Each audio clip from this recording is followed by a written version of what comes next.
तर नमस्कार सगळ्यांना. आपण आज आज करणार आहोत वांग्याची भाजी. तर हे मी वांगे घेतलेले आहेत 5-6. ह्याचे काटे सगळे काढून घेतलेले आहेत मी. आता हे वांगे चिरून घेणार आहे उभे.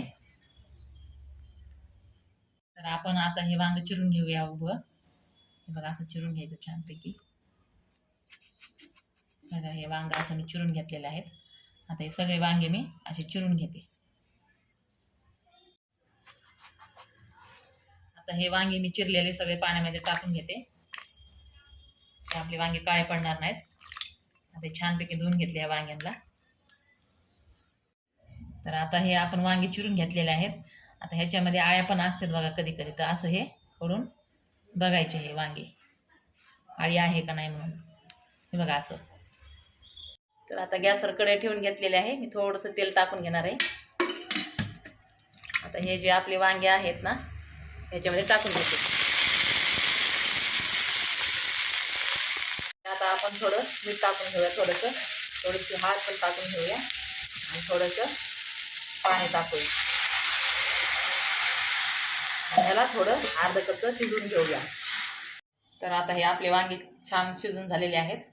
हे मी काढून घेते. आता हे वांगे काढून घेतले मी ह्याच्यामध्ये. तर आता हे मिक्सरचं भांडं घेतलेलं आहे मी. आता ह्याच्यामध्ये आपण हिरवी मिरची टाकून घेऊया. हिरव्या मिरचीची भाजी करणार आहे वांग्याची मी. हिरवी मिरची टाकली. तर आता ही मिरची बारीक मिक्सरला फिरून घेतली मी. आता ह्याच्यामध्ये एक अर्धी वाटी शेंगदाणे टाकून घेणार आहे आणि हे पण मिक्सरला फिरून घेणार आहे.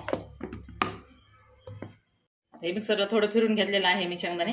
आता थोडीशी त्याच्यात कोथिंबीर टाकून परत फिरून घेणार आहे बारीक. शेंगदाणे आपण बारीक करून घेतलेले आहेत मिक्सरमध्ये. हे बघू शकता. आता हे मी वाटीमध्ये काढून घेते.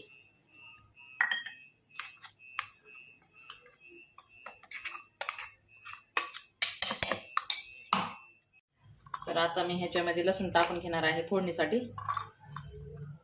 हे आलं पण टाकून घेणार आहे आणि हे खोबरं पण टाकून घेणार आहे थोडं. आणि आता हे कोथिंबीर हे बारीक पेस्ट करून घेणार आहे ह्याची फोडणीसाठी. तर आता तेल आपलं छानपैकी गरम झालेलं आहे. त्याच्यामध्ये थोडीशी मोहरी टाकून घेणार आहे आणि 1 चमचा जिरे पण टाकून घेणार आहे आणि हे आलं लसूण खोबऱ्याची पेस्ट पण टाकून घेणार आहे. मला छानपैकी फिरून घेते. तर आपलं हे आलं लसूण पेस्ट आता छानपैकी परतून झालेली आहे. आता हे वांगे भरलेले आहेत तर मी ह्याच्यामध्ये टाकून घेणार आहे. छान असं मिक्स करून घेणार आहे. आता हे थोडंसं उरलेलं जे सारण होतं आपलं ते पण ह्याच्यामध्ये टाकून घेणार आहे आणि असं छान परतून घेणार आहे.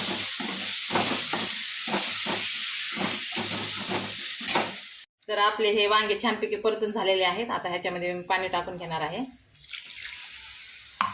बघा थोडं पाणी टाकून घेते.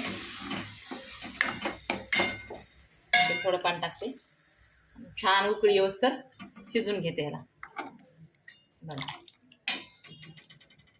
तर आपली ही भाजी तयार झालेली आहे. ही भाजी मी याच्यामध्ये टाकून घेते. तुम्ही बघू शकता. बघा छान अशी भाजी तयार झालेली आहे आपली वांग्याची.